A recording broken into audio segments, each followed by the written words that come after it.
بسم اللہ الرحمن الرحیم الثالث قد یقع بعد القول جملة محکیۃ ولا عمل للقول فیہا۔ ہماری گفتگو ان جملوں کے بارے میں ہے جو قول یا مرادف قول کے لیے حکایت واقع ہوتا ہے۔ تو اصل میں گفتگو محل اعراب والے جملوں کے بارے میں ہے۔ تو محل اعراب والے جملوں میں سے تیسرا جملہ جملہ مفعول بھی تھا۔ تو جملہ مفعول واقع ہونے کے 3 ابواب میں سے سب سے پہلا باب حکایت بالقول او مرادفہ تھا، یعنی قال یقولو اور یا اس کے مترادف الفاظ کے لیے حکایت قرار پانے والا جملہ مفعول ہے۔ اب اس سلسلے میں تنبیہات میں چند نکات بیان کر رہا ہے۔ پہلا اور دوسرا نقطہ بتا دیا، آج تیسری تنبیہ میں تیسرا نقطہ بیان فرماتے ہیں۔ تو تیسرے نقطے میں فرماتے ہیں کبھی قول کے بعد جملہ محکیہ واقع ہوتا ہے، اما خود قول کے لیے اس جملے میں کوئی عمل نہیں ہے۔ قول کے بعد جملہ واقع ہے اور جملہ حکایت بھی ہے، اما قول اس میں عمل نہیں کرنے والا ہے، مطلب وہ جملہ مفعول بھی نہیں ہے۔ اس کی مثال ہے اول قولی انی احمد اللہ، یہ مثال ہے۔ تو جملے کا ترجمہ یہ ہے کہ اول قولی میرے قول کا آغاز انی احمد اللہ، بے شک میں اللہ کا حمد کرتا ہوں، یا انی احمد اللہ کہنا میرے قول کا آغاز ہے۔ تو اس میں انی احمد اللہ بھی پڑھ سکتے ہیں، انی حمزہ فتحے کے ساتھ بھی پڑھ سکتے ہیں۔ سب سے پہلے ان پڑھنے کی صورت میں گفتگو کرتے ہیں۔ انی احمد اللہ پڑھنے کی صورت میں جملے کا معنی یہی ہے جو ابھی ہم نے کیا کہ میرے قول کا آغاز انی احمد اللہ کہنا ہے، یعنی اللہ کا حمد اسی جملے سے کرنا ہے۔ انی احمد اللہ کہنا میرا قول کا آغاز ہے۔ تو صاحب کتاب کی نظر میں اس جملے کی ترکیب یہ ہے کہ اول قولی مضاف مضاف الیہ مبتدا، انی احمد اللہ انا اسم و خبر مل کر مبتدا کے لیے خبر واقع ہوگا، اور یہ جملہ مفعول بھی نہیں ہے۔ لیکن اس قول کے برخلاف 2 حضرات نے فتویٰ دیا ہے، ابو علی اور زمخشری۔ ان دونوں نے کہا ہے کہ انی احمد اللہ جملہ قول کے لیے مفعول ہے۔ تو اگر آپ انی احمد اللہ کو قول کے لیے مفعول اور محکیہ قرار دیں گے تو اس صورت میں مبتدا کے لیے خبر نہیں ہے۔ تو ابو علی کہہ رہے کہ یہاں خبر تقدیم رکھنا پڑے گا، موجودن یا ثابتن تقدیم رکھیں گے۔ تو اول قولی انی احمد اللہ موجودن، اس طرح جملہ بنے گا۔ تو صاحب کتاب ابو علی اور زمخشری پر 2 قسم کا اشکال وارد کرتے ہوئے کہتے ہیں کہ ان کی بات درست نہیں ہے، ابو علی کی بات صحیح نہیں ہے، کیونکہ ثابتن یا موجودن کو خبر کے طور پر تقدیم رکھنے کی ضرورت نہیں ہے، کیونکہ جملے کا معنی پورا ہے، تو خبر تقدیم رکھنے کی ضرورت نہیں ہے۔ یہ پہلا اشکال ہے۔ دوسرا اشکال یہ ہے کہ اگر آپ ثابتن یا موجودن تقدیم رکھیں گے تو کل کلام کا معنی فاسد ہوگا، معنی بگڑ جائے گا، کیونکہ اول قولی انی احمد اللہ ثابتن اس طرح ہم ترجمہ کریں گے تو معنی یہ ہوگا کہ میرے قول کا آغاز انی احمد اللہ ثابت ہے، یعنی میرے قول کا آغاز، یعنی قول تو انی احمد اللہ ہو گیا، یعنی میں اللہ کا حمد کرتا ہوں، یہ میرا قول ہے۔ اس قول کا آغاز ثابت ہے، تو اس قول کا آغاز کیا ہے؟ کلمے کے لحاظ سے دیکھا جائے تو ان سے آغاز ہوتا ہے، اگر حروف کے لحاظ سے دیکھا جائے تو حمزے سے آغاز ہوتا ہے۔ تو کلام کا معنی یہ ہوگا کہ میرے قول انی احمد اللہ کا آغاز ثابت ہے، یعنی حمزہ ثابت ہے، ان ثابت ہے، اور اس کلام کا مفہوم یہ ہے کہ صرف آغاز ثابت ہے، اس کے علاوہ ثابت نہیں ہے، یعنی فقط ان ثابت ہے، فقط حمزہ ثابت ہے، باقی سارا قول غیر ثابت ہے یا غیر موجود ہے، یہ معلوم ہوگا، اور یہ غلط ہے، مفہوم غلط نکلتا ہے۔ یہ 2 اشکال۔ اما یہاں پہ درمیان میں صاحب کتاب کہہ رہے کہ مگر ہم اپنے نظریے سے تھوڑا پیچھے ہٹ جائیں گے اور کہیں گے اول قولی میں لفظ اولو کو زائدہ شمار کریں گے۔ تو اس صورت میں مفہوم میں جو غلطی ہے وہ ٹھیک ہو سکتا ہے. اما بصریین اس اولو کو زائد قرار دینا جائز نہیں سمجھتے ہیں. اولو لفظ زائد نہیں ہے، یہ اول قولی میرے قول کا آغاز انی احمد اللہ کہنا ہے، تو یہ جملہ اولو کے ساتھ ملا کے ترجمہ ہوتا ہے، اولو کو زائد شمار نہیں کر سکتے ہیں. یہ ساری صورتحال ہے ان پڑھنے کی صورت میں. انی احمد اللہ میں ان پڑھے. اگر آپ انی احمد اللہ پڑھے تو انا اسم و خبر مل کر مصدر میں تبدیل ہوگا، تو جملے کا معنی یہ ہوگا اول قولی حمد اللہ. مصدر میں تبدیل کر کے معنی کریں گے کہ میرے قول کا آغاز اللہ کا حمد کرنا ہے، تو اللہ کا حمد اسی جملے کے ذریعے سے کرے یا کوئی اور جملے کے ذریعے سے اللہ کے حمد کرے، کوئی فرق نہیں پڑے گا. یعنی کسی بھی عبارت کے ذریعے سے مطلقاً اللہ کی تعریف کرنا، اللہ کی حمد کرنا مراد ہوگا. بس یہاں تک تنبیہ سگوم کی باتیں مکمل ہو گئی. تنبیہ چہارم میں فرماتے ہیں کبھی قول کے بعد جملہ واقع ہوتا ہے اما اسی قول کا محکیہ نہیں ہے. یعنی قال یقولو کے بعد ایک جملہ واقع ہوا ہے، جملہ محکیہ بھی ہے، لیکن اسی موجودہ قول کے لیے حکایت نہیں ہے، بلکہ ایک اور قول کے لیے حکایت ہے جو کہ محذوف ہے. اس کی مثال سورہ اعراف آیت نمبر 109 111 مثال دی ہے. آیت جو ہے فرعون اور اس کے درباریوں کے بارے میں جو گفتگو ہو گئی ہے اس کی بات یہاں پہ نقل کیا ہے. اس آیت میں قول کے بعد ایک جملہ آیا ہے، لیکن وہ جملہ اسی قول کے لیے مقولہ نہیں ہے، بلکہ ایک قول محذوف کے لیے مقولہ قرار دیتے ہیں. یہ ایک صورت ہے. اور دوسری صورت بھی ہے کہ قول کے بعد جملہ واقع ہوا اما کسی بھی قول کے لیے محکیہ نہیں ہے، غیر محکیہ ہے، اصلاً محکیہ نہیں ہے. اب اس کے اندر بھی دو صورتیں بنتی ہے کہ یا کسی محکیہ پر دلالت کرنے والا جملہ ہے یا محکیہ پر دلالت بھی نہیں کرنے والا ہے. اب یہ ساری مثالیں جو ہے قرآن کی آیتوں کے ذریعے سے پیش کر رہے ہیں. تو سب سے پہلے قول محذوف کے لیے محکیہ ہونے کی مثال سورہ اعراف کی آیت، ہم پوری آیت پڑھیں گے. قال الملأ من قوم فرعون ان هذا لساحر علیم. قوم فرعون سے جو درباری تھے، ملا یعنی جو درباری بزرگان اور وزیر وزراء تھے، انہوں نے کہا ان هذا لساحر علیم، بے شک یہ موسیٰ بڑا ماہر جاننے والا جادوگر ہے. یرید ان یخرجکم من ارضکم، یہ چاہتا ہے کہ آپ لوگوں کو اپنی زمین سے نکال دے. بس یہاں تک قال الملأ یعنی درباریوں کا قول ہے. درباریوں نے حضرت موسیٰ کے بارے میں یہ کہا. پھر اس کے بعد ایک جملہ آیا ہے فماذا تأمرون، بس تم لوگ کیا حکم دیتے ہو، کیا چاہتے ہو. تو یہ جملہ ہے. اس جملے کو آپ قال الملأ کے قال کے لیے مقول نہیں بنا سکتے ہیں، کیونکہ یہ درباریوں کا قول نہیں ہے بلکہ یہ فرعون کا قول ہے. تو اصل میں کیا ہے فقال فرعون فماذا تأمرون ہے، یعنی درمیان میں فرعون نے کہا کہ اگر ایسا ہے تو تم کیا چاہتے ہو، تم کیا مشورہ دیتے ہو. بس یہ فماذا تأمرون جملہ محکیہ قال الملأ کے لیے نہیں ہے بلکہ قال فرعون ہے، کیونکہ بعد میں آیت میں کہا قالوا ارجه واخاه وارسل في المدائن حاشرین.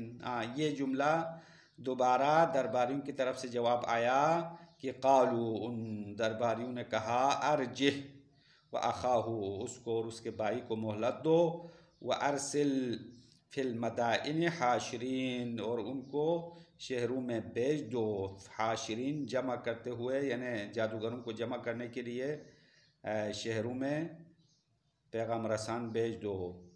پس یہ درباریوں نے بعد میں دوبارہ فرعون کے جواب میں کہا. تو یہ بعد والی آیت قرینہ ہے کہ فماذا تأمرون والا جملہ درباریوں کا جملہ نہیں ہے بلکہ یہ فرعون کا قول ہے، محکی قول محذوف کے لیے ہے، قول موجود کے لیے نہیں ہے. بس یہ مثال مکمل ہو گئی. وغیر محکیہ، اس کے لیے بھی دو مثال دی ہے. یعنی محکیہ نہیں ہے. قول کے بعد جملہ آیا ہے لیکن وہ قول محذوف کے لیے بھی محکیہ نہیں ہے.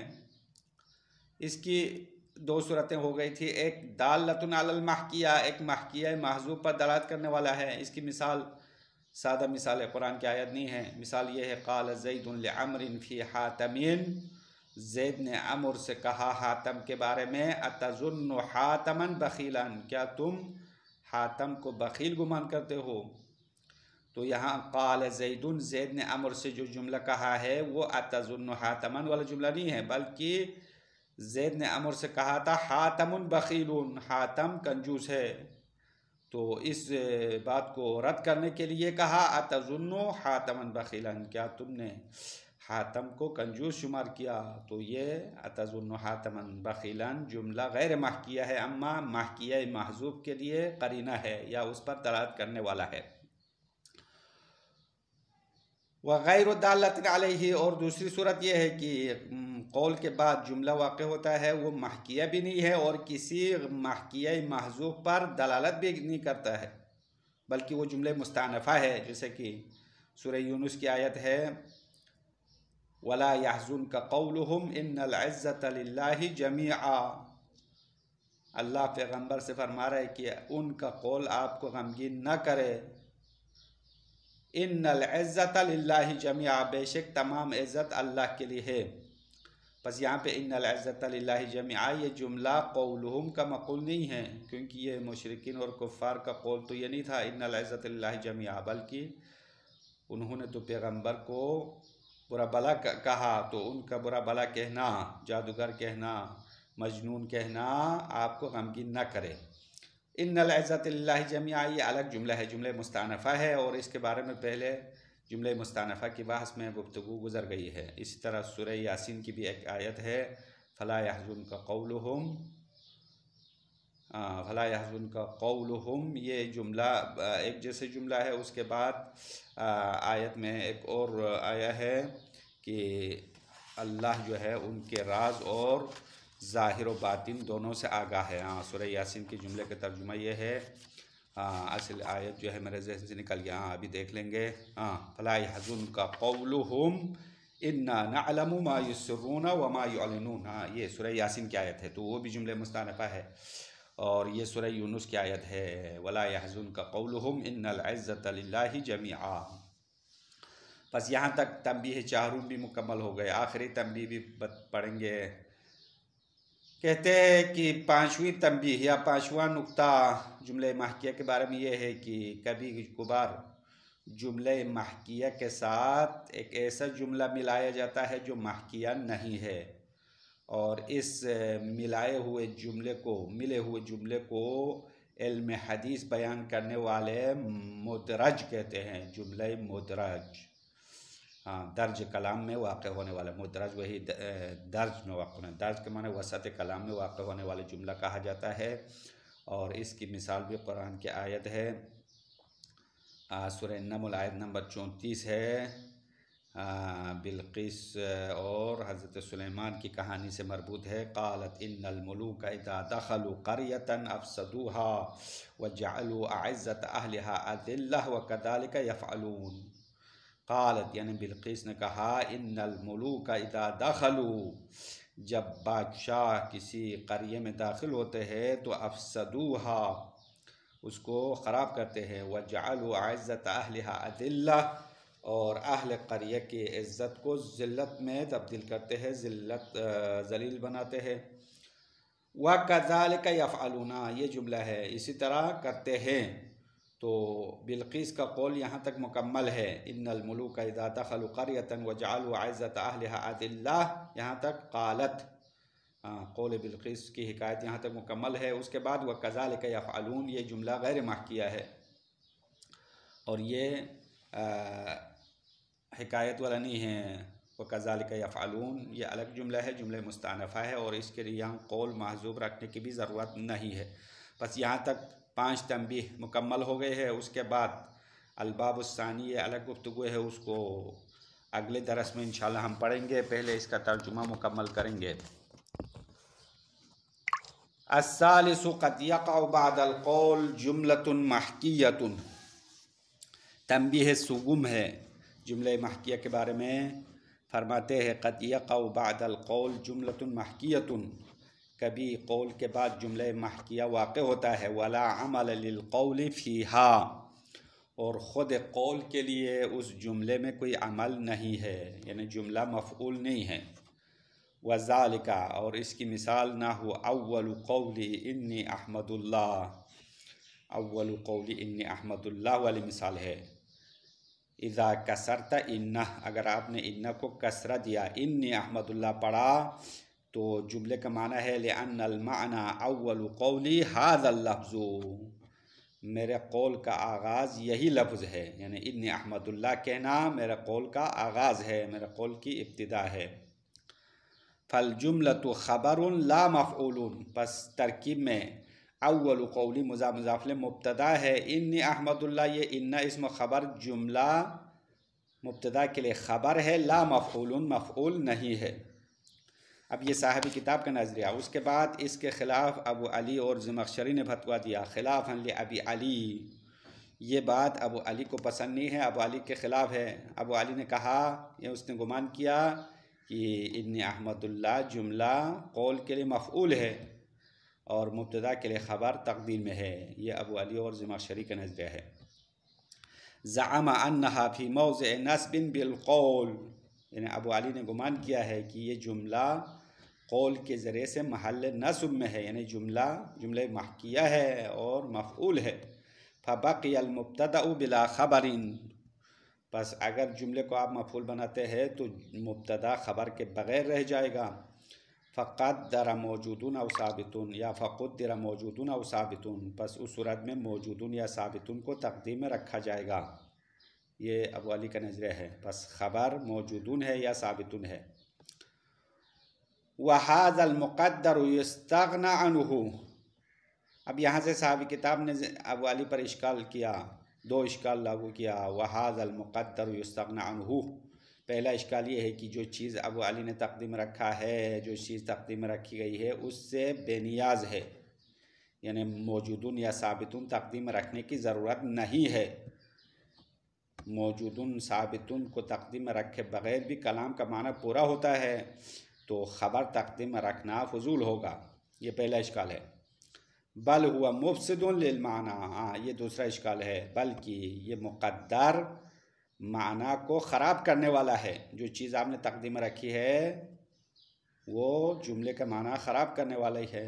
کیونکہ لأن اول قولی انی احمد اللہ، کیونکہ جملے کا مطلب ہوگا کہ میرے قول کا آغاز انی احمد اللہ ثابت ہے، یعنی میرے قول انی احمد اللہ کا ابتدا ثابت ہے یا اس کا آغاز ثابت ہے، تو اس کا مفہوم کیا نکلتا ہے؟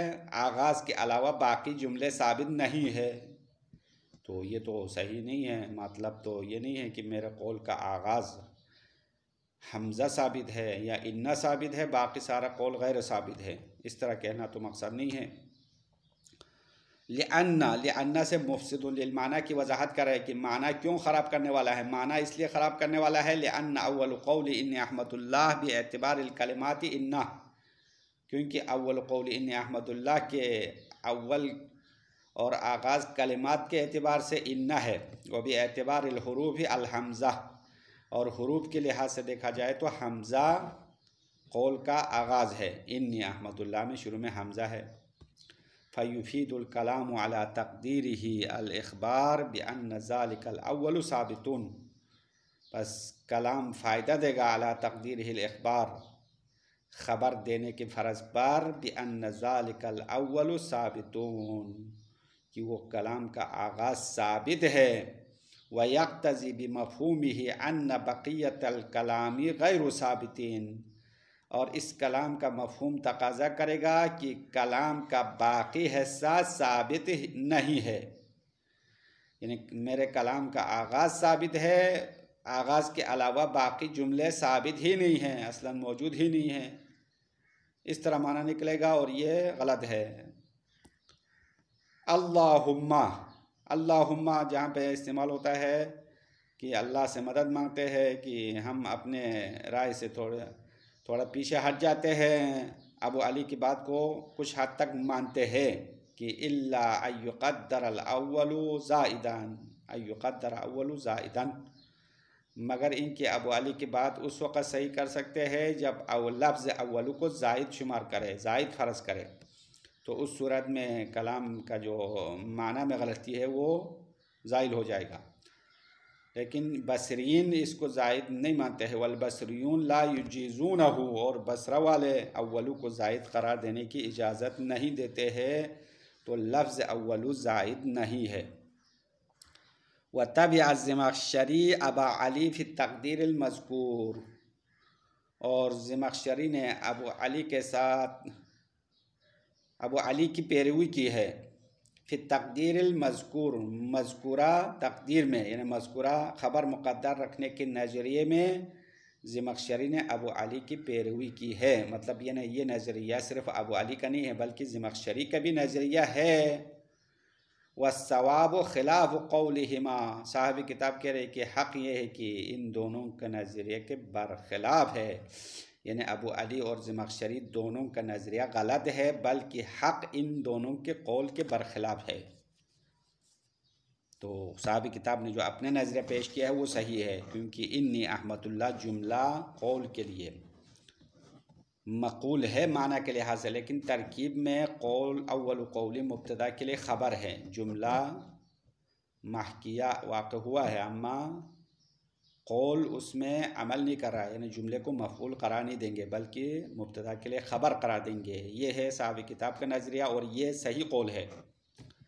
یہاں تک ان پڑھنے کی بات ہو رہی تھی، اول قولی انی احمد اللہ پڑھنے کی صورت میں یہ صورتحال ہے۔ فَإِن فَتَحْتَ، اگر آپ نے حمزے کو فتحہ دیا یعنی انی احمد اللہ پڑھا تو فالمعنی حمد اللہ، تو جملے کا معنی یہ ہے اول قولی حمد اللہ، میرا قول کا آغاز اللہ کی حمد کرنا ہے، اللہ کی تعریف کرنا ہے۔ اب وہ اللہ کی تعریف آپ اسی احمد اللہ کے جملے کے ذریعے سے کرے یا کسی اور جملہ لائے، کوئی فرق نہیں ہے، الحمدللہ کا ہے یا حمد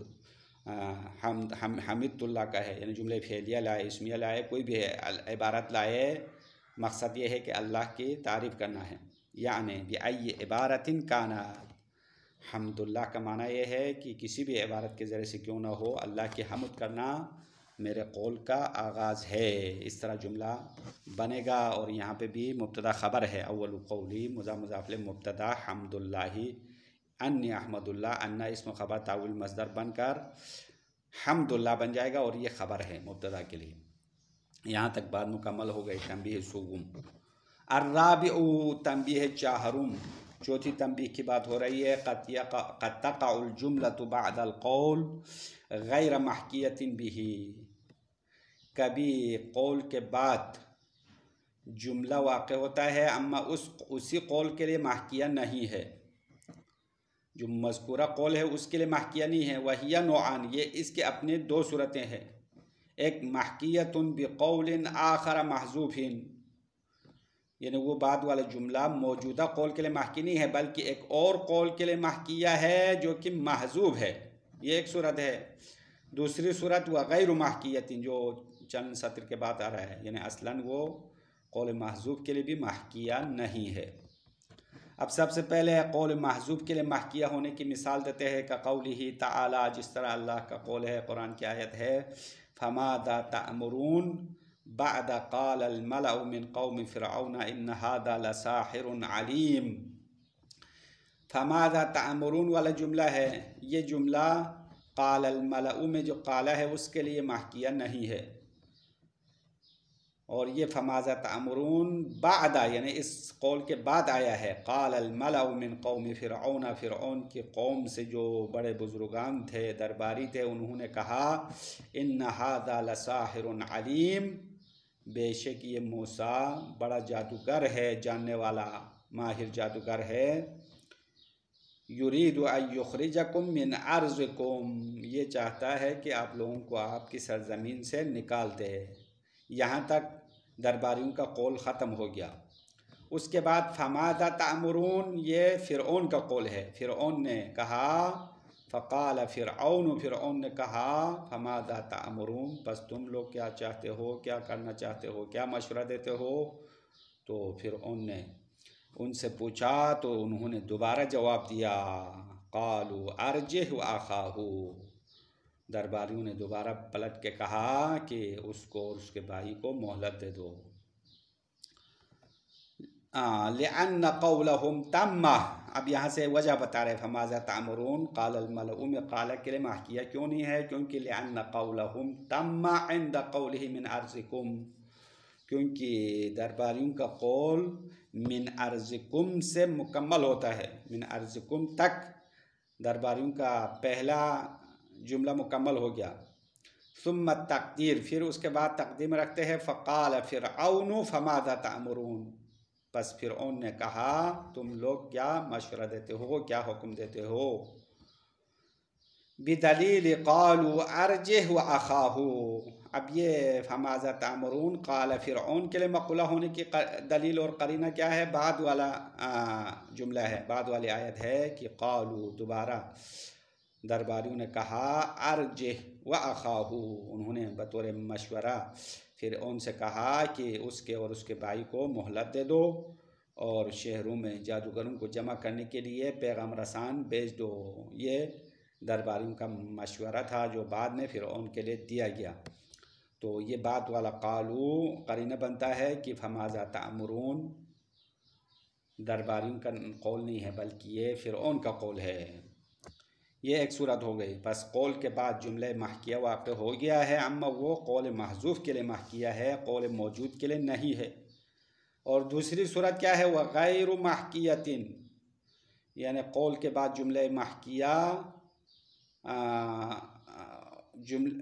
قول کے بعد غیر محکیہ واقع ہوتا ہے، اصلاً وہ محکیہ ہی نہیں ہے، حکایت ہی نہیں ہے، محذوف کے لیے بھی حکایت نہیں ہے۔ وہی نوعان، اس کی بھی دو صورتیں ہیں، دالۃ علی المحکیۃ، یعنی وہ غیر محکیہ جملہ ایک جملہ محکیہ محذوف پر دلالت کرنے والا ہے، وغیر دالۃ علیہ، اصلاً محذوف پر بھی دلالت نہیں کرنے والا، یہ دو صورتیں ہیں۔ دالۃ علی المحکیہ، محکیہ محذوف پر دلالت کرنے والے کی مثال کا قول کا، جیسے کہ آپ کا کہنا ہے قال زید لعمر فی حاتم، زید نے عمر سے حاتم کے بارے میں کہا۔ اب زید نے عمر سے حاتم کے بارے میں کیا کہا؟ وہ محذوف ہے، اصل میں زید نے حاتم کے بارے میں عمر سے کہا تھا حاتم بخیل، حاتم کنجوس سے کہا، تو آپ اس سے کہتے ہیں اتظن حاتما بخیلا، کیا تم حاتم کو بخیل سمجھتے ہو؟ تو یہاں اتظن حاتما بخیلا یہ آپ کا جملہ ہے، مخاطب کا جملہ ہے اور زید کا جملہ نہیں ہے، پس اصل میں زید کا جو قول ہے وہ محذوف ہے، فحذف المقول، مقول کو حذف کیا گیا، وہو حاتم بخیل، وہ مقول جو زید نے کہا تھا وہ حاتم بخیل تھا، یعنی زید نے عمر سے کہا حاتم کنجوس ہے، تو آپ نے اس کے جواب میں کہا کیا تم نے یہ سوچا کہ حاتم بخیل ہے؟ حالانکہ حاتم دنیا میں سخاوت میں مشہور ہے۔ مدلولا علیہ بجملۃ الانکار، اور اس حاتم بخیل جو مقول ہے اس پر دلالت کیا جاتا ہے، اس پر قرینہ قرار دیا جاتا ہے جملہ انکاری کے ذریعے سے، کیونکہ اتظن حاتما میں حمزہ استفہام انکاری ہے، نفی کا معنی دے رہا ہے، انکار کر رہا ہے۔ التی ہی من کلامک دونہ، اور یہ جملہ انکار آپ کے کلام میں سے ہے، دونہ زید کے کلام سے نہیں ہے، پس زید نے اتظن حاتما بخیلا نہیں کہا ہے، زید نے حاتم بخیل کہا ہے۔ پھر آپ کو غصہ آ کے جملے میں جواب میں کہا اتظن حاتما بخیلا، کیا تم نے حاتم کو بخیل سمجھا؟ حالانکہ حاتم ضرب المثل ہے سخاوت میں۔ بس یہ جملہ غیر محکیہ جملہ محکیہ محذوف پر قرینہ بنتا ہے، دال بنتا ہے، یہ اس کی مثال ہے۔ وغیر دالۃ علیہ، اور جملہ غیر محکیہ محکیہ محذوف پر دلالت بھی نہیں کرنے والا، دلالت نہیں کرنے والا ہے، وہ الگ جملہ ہے، جملہ مستانفہ ہے، نہ ہو فلا ولا يحزنك قولهم ان العزة لله جميعا، سورہ یونس کی آیت ہے، آیت نمبر 65، اللہ فرما رہا ہے کہ ولا يحزنك قولهم، ان کا کہنا، ان کا قول آپ کو غمگین نہ کرے، ان العزة لله جميعا، بے شک تمام عزت اللہ کے لیے ہے۔ اب یہ قولہم جو کفار مشرکین کا قول ہے وہ یہاں پہ ان العزت للہ جميعا تو نہیں ہے، ان العزت للہ جميعا یہ تو اللہ کا قول ہے، تو ان العزت اللہ جمیعا جملہ غیر محکیہ ہے اور کسی محکیہ پر دلالت بھی نہیں کرنے والا ہے۔ وقد مر البحث فیہا، بے شک اس آیت کے بارے میں جملہ مستانفہ کی بحث میں گزر گئی ہے۔ جملہ مستانفہ کی گفتگو میں سورہ یاسین کی آیت بھی نقل کیا اور فلا يحزنك قولهم انا نعلم ما يسرون وما يعلنون، اور یہ آیت بھی یہاں ادھر حوالہ دیا ہے ولا يحزنك قولهم ان العزت للہ جميعا، ان دونوں میں ان العزت للہ جميعا جملہ مستانفہ قرار پایا ہے، اس کی گفتگو پہلے گزر گئی۔ الخامس، آخری گفتگو ہے تنبیہات میں، کئی تنبیہات میں سے پانچویں تنبیہ فرماتے ہیں قد یوصل بالمحکیۃ غیر محکیین، کبھی جملے محکیہ کے ساتھ غیر محکیہ کو ملایا جاتا ہے، متصل کیا جاتا ہے۔ وَهُوَ الَّذِي يُسَمِّيهِ الْمُحَدِّثُونَ مُدْرَجًا، اور اس کو علم حدیث بیان کرنے والے جملے کو مدرج نام رکھتے ہیں، جملہ مدرج جو درج کلام میں وارد ہوا ہے۔ اس کی مثال سورہ نمل کی آیت ہے وَكَذَلِكَ يَفْعَلُونَ، وَكَذَلِكَ يَفْعَلُونَ یہ جملہ مدرج ہے اور یہ محکیہ نہیں ہے اور محکیہ کے ساتھ متصل ہے۔ بعد حکایت قولہا، یہ کذالک یفعلون اس عورت کے قول کے نقل کرنے کے بعد ہے، بلقیس کے قول کو نقل کیا، پوری آیت ہم نے پہلے پڑھ لیا، دوبارہ پڑھیں گے۔ قالت یعنی اس عورت نے کہا ان الملوک اذا دخلوا قریۃ افسدوها، جب بادشاہ کسی قریے میں بستی میں داخل ہوتے ہیں، حملہ کرتے ہیں تو اس کو تباہ و برباد کرتے ہیں۔ وجعلوا عزت اہلها اذلہ، ان کی عزت کو ذلت میں تبدیل کرتے ہیں۔ تو یہ بلقیس کا قول یہاں تک مکمل ہے۔ وَكَذَلِكَ يَفْعَلُونَ یہ الگ جملہ ہے اور یہ جملہ محکیہ کے ساتھ متصل ہو گیا ہے، یہ محکیہ نہیں ہے۔ وَهَذِهِ الْجُمْلَةُ مُسْتَأْنَفَةٌ لَا يُقَدَّرُ لَهَا قَوْلٌ، اور یہ جملہ مستأنفہ ہے اور اس کے لیے قول تقدیر میں نہیں رکھا جائے گا۔ بس یہاں تک جملہ مفعول ہونے کے 3 ابواب میں سے باب اول قول اور مترادف قول کے لیے حکایت واقع ہونے والے جملے کی گفتگو مکمل ہو گئی ہے۔ وصلی اللہ علی محمد